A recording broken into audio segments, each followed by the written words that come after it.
ਪੀਪੀਟੀਵੀ ਦੇ ਨਾਲ ਮੀਆਂ ਆਸਫ ਅਲੀ ਇੱਕ ਵਾਰੀ ਫਿਰ ਤੁਹਾਡੇ ਸਾਹਮਣੇ ਆ ਤੇ ਇਸ ਟਾਈਮ ਮੇਰੇ ਨਾਲ ਮੌਜੂਦ ਹੈ ਇੱਕ ਹਿੰਦੂ ਜੋੜਾ ਔਰ ਨਿਊਲੀ ਮੈਰਿਡ ਕਪਲ ਜਿਹਨੂੰ ਅਸੀਂ ਕਹਿੰਦੇ ਹਾਂ ਵਿਆਹੀ ਵਰੀ ਨਵੀਂ ਵਿਆਹੀ ਵੋਟੀ ਜਿਹੜੀ ਆ ਉਹ ਆਏ ਆ ਇੱਥੇ ਤੇ ਇਹਨਾਂ ਕੋਲੋਂ ਹੀ ਜਾਣਦੇ ਆ ਸ਼ਾਦੀ ਕਦੋਂ ਹੋਈ ਇਹਨਾਂ ਦੀ ਤੇ ਇੱਥੇ ਆਉਣ ਦਾ ਇਹਨਾਂ ਨੇ ਕਦੋਂ ਫੈਸਲਾ ਕੀਤਾ। ਕੀ ਨਾਮ ਜੀ ਤੁਹਾਡਾ? अविनाश कुकरेजा। ਵੈਲਕਮ ਇੱਥੇ ਪਾਕਿਸਤਾਨ 'ਚ ਤੁਹਾਨੂੰ। Thank you so much. ਕਿਹੜੇ ਇਲਾਕੇ ਤੋਂ ਆਏ ਹੋ? छत्तीसगढ़ रायपुर। ਛੱਤੀਸਗੜ੍ਹ ਰਾਜ। ਤੁਹਾਡਾ ਕੀ ਨਾਮ ਜੀ? कृष्णा अविनाश कुकरेजा। ਤੇ ਸ਼ਾਦੀ ਤੁਹਾਡੀ ਕਦੋਂ ਹੋਈ ਸੀ? शदानी दरबार। ਕਿੰਨਾ ਅਰਸਾ ਪਹਿਲੇ ਸ਼ਾਦੀ ਹੋਈ ਤੁਹਾਡੀ? 5 months बिफोर। ਅੱਛਾ 5 ਮਹੀਨੇ ਪਹਿਲੇ। 5 महीने पहले। ਅੱਛਾ ਤੇ ਤੁਸੀਂ ਫਿਰ ਕੀ ਫੈਸਲਾ ਕੀਤਾ ਹੋਇਆ ਸੀ ਜਿਹੜਾ ਇੱਥੇ ਆਏ? यहाँ के पहले की गुरुजी के साथ यहाँ पे अपने पुराने पूर्वज के तीर्थ स्थल वगैरह पे दर्शन कर यहाँ से शुरुआत करके फिर आगे यहाँ पहले शुरुआत करना है। ਅੱਛਾ ਯਾਨੀ ਕਿ ਤੁਸੀਂ ਆਪਣੀ ਜਿਹੜੀ ਨਵੀਂ ਜ਼ਿੰਦਗੀ ਆ ਸ਼ਾਦੀशुदा ਲਾਈਫ ਆ ਉਹਦੀ ਸ਼ੁਰੂਆਤ ਜਿਹੜੀ ਆ ਇੱਥੋਂ ਕਰਨ ਆਏ ਆ। ਜ਼ਾਹਿਰੀ ਗੱਲ ਆ ਹਰ ਬੰਦੇ ਦਾ ਆਪਣਾ ਇੱਕ ਮਜ਼ਹਬੀ ਮੁਕਾਮ ਹੁੰਦਾ ਨਾ, ਮਜ਼ਹਬੀ ਸਥਾਨ ਹੁੰਦਾ ਜਿੱਥੇ ਜਾ ਕੇ ਉਹਨੇ ਕਰਨਾ ਹੁੰਦਾ। ਜਿਵੇਂ ਸਾਡੇ ਕੀ ਹੁੰਦੇ ਆ ਵਿਆਹ ਸ਼ਾਦੀਆਂ ਤਾਂ ਅਸੀਂ ਉਮਰਾ ਕਰਨ ਜਾਂਦੇ ਆ ਫੌਰੀ ਤੌਰ ਤੇ ਹਜ ਕਰਨ, ਐਵੇਂ ਹੀ ਇੱਥੇ ਆਏ ਆ। ਅੱਛਾ ਪਹਿਲੇ ਵੀ ਕਦੀ ਆਏ ਹੋ ਪਾਕਿਸਤਾਨ? 5 साल पहले। ਅੱਛਾ ਉਦੋਂ ਇਕੱਲੇ ਆਏ ਸੀ? अकेले। ਤੇ ਤੁਸੀਂ ਵੀ ਪਹਿਲੇ ਕਦੀ ਪਾਕਿਸਤਾਨ ਆਏ? नहीं मैं इंडियन हूँ, मेरा पहली बार ही है एक्सपीरियंस। ਅੱਛਾ ਪਹਿਲੀ ਵਾਰੀ ਆਣਾ। ਚਲੋ ਇਹ ਤਾਂ ਵੈਸੇ ਬੜੀ ਚੰਗੀ ਗੱਲ ਨਹੀਂ ਕਿ ਵਿਆਹ ਦੇ ਸਦਕੇ ਤੁਸੀਂ ਆ ਗਏ ਪਾਕਿਸਤਾਨ। हाँ बस 5 महीने हुए और बस ये साईं जी के कृपा से और हम लोग यहाँ पे आए हैं। ਤੇ ਪਾਕਿਸਤਾਨ ਦੇ ਬਾਰੇ ਚ ਪਹਿਲੇ ਵੀ ਕਦੀ ਸੋਚਿਆ ਸੀ, ਕਦੀ ਸੀਗਾ ਕਿ ਕਦੀ ਚੱਕਰ ਲੱਗੇਗਾ? कभी ज़िंदगी में भी नहीं सोचा था कि इतना सुनहरा मौका मिलेगा इस धरती पे आने का, लेकिन साईं जी की रहमत से ये सब पॉसिबल हुआ। ਬਿਲਕੁਲ ਜੀ ਇਹ ਤੇ ਧੰਨਵਾਦ ਨਾ।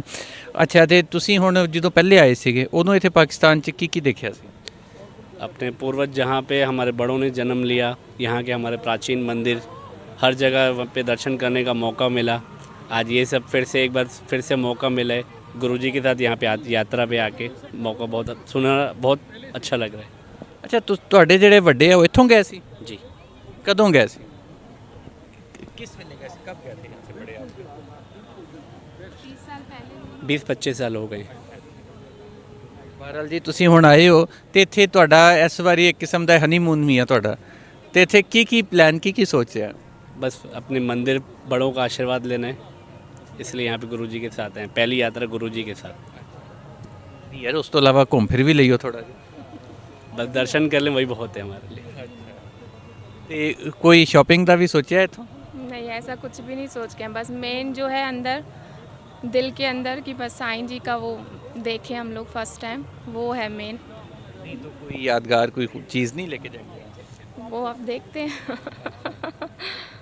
ਅੱਛਾ ਵੈਸੇ ਪਾਕਿਸਤਾਨ ਦਾ ਤੁਹਾਨੂੰ ਕੀ ਚੰਗਾ ਲੱਗਦਾ ਸੀ ਪਹਿਲੇ? ਕਦੀ ਸੁਣਿਆ ਹੋਵੇਗਾ ਨਾਮ ਜਦੋਂ ਪਾਕਿਸਤਾਨ ਦਾ। शदानी दरबार वो अच्छा लगता ਤੇ ਉਵੇਂ ਕਦੀ YouTube ਤੇ ਜਾਂ ਕਦੀ ਫਿਲਮਾਂ ਡਰਾਮਿਆਂ ਰਾਹੀਂ ਪਾਕਿਸਤਾਨ ਦੇਖਿਆ ਤੁਸੀਂ? हाँ देखा है ना, गदर वगैरह इन सब मूवीज़ में जी। ਇਹ ਪਾਕਿस्तानी ਸ਼ਹਿਰਾਂ ਚੋਂ ਵੀ ਪਤਾ ਕਿਹੜੇ ਸ਼ਹਿਰ ਦਾ ਕਿਸੇ ਦਾ ਨਾਮ ਆਂਦਾ? पिताफिंड, डहर की, रोहिड़ी, ये सब। जहाँ हमारे प्राचीन मंदिर हैं वहाँ के यूट्यूब्स वगैरह में फ़ोटोज़ वगैरह हम लोग दर्शन करते रहते हैं। भले रास्ते बंद हों, फ़ोन के ज़रिए आजकल की टेक्नोलॉजी से दर्शन करते रहते हैं, आशीर्वाद मिलते रहता है। आज वो यहाँ आके वही अवसर मिला है। ਅੱਛਾ ਚਲੋ ਇੱਕ ਹੋਰ ਪਰਸਨਲ ਜਿਹਾ ਸਵਾਲ ਵੀ ਕਰ ਲਈਏ ਕਿ ਇਹ ਦੱਸੋ ਤੁਹਾਡੀ ਅਰੇਂਜ ਮੈਰਿਜ ਹੈ ਕਿ ਲਵ ਮੈਰਿਜ ਹੈ? Arrange marriage. ਅੱਛਾ ਅਰੇਂਜ ਮੈਰਿਜ। हमारे मालिक की दया गुरुजी की रहमत से हम एक हुए हैं। ਨਹੀਂ ਬੜੀ ਖੂਬਸੂਰਤ ਜੋੜੀ ਹੈ ਜੀ, ਬੜੇ ਅੱਛੇ ਲੱਗ ਰਹੇ ਆ ਦੋਵੇਂ ਜਣੇ ਤੇ ਖੁਸ਼ ਰਹੋ ਫਿਰੋ ਤੁਰੋ ਵੀ। ਤੇ ਅਰੇਂਜ ਮੈਰਿਜ ਇਹ ਤੁਹਾਡੇ ਮਾਪਿਓ ਦੀ ਪਸੰਦ ਸੀ? जी हाँ, ਮੇਰੇ ਮਾਪਿਓ ਦੀ ਪਸੰਦ ਸੀ। दोनों के। ਅੱਛਾ ਦੋਵਾਂ ਦੀ। ਅੱਛਾ ਤੇ ਰਿਸ਼ਤੇਦਾਰ ਸੀ ਤੁਸੀਂ? नहीं। ਅੱਛਾ ਅੱਛਾ ਯਾਨੀ ਕਿ ਗੈਰ ਸੀ? जी। ਚਲੋ ਜੀ ਬਹਰਹਾਲ ਬੜੀ ਅੱਛੀ ਗੱਲ ਆ, ਮੈਨੂੰ ਬੜਾ ਅੱਛਾ ਲੱਗਿਆ ਕਿ ਆਏ ਆ ਤੇ ਹੁਣ ਜ਼ਾਹਿਰ ਆ ਪਾਕਿਸਤਾਨ ਚ ਆਏ ਆ, ਦੇਖਣਗੇ ਵੀ ਅੱਗੇ ਤੇ ਅਗਲੀ ਵਾਰੀ ਵੀ ਆਓ ਤੇ ਅਗਲੀ ਵਾਰੀ ਜਦੋਂ ਆਣਾ ਵਾ ਤੁਸੀਂ ਤੇ ਆਪਣੇ ਨਾਲ ਬੱਚਿਆਂ ਨੂੰ ਵੀ ਲੈ ਕੇ ਆਣਾ ਵਾ। मालिक की रहमत होगी फिर ज़रूर। ਸਾਰਿਆਂ ਨੂੰ ਦੇਖੋ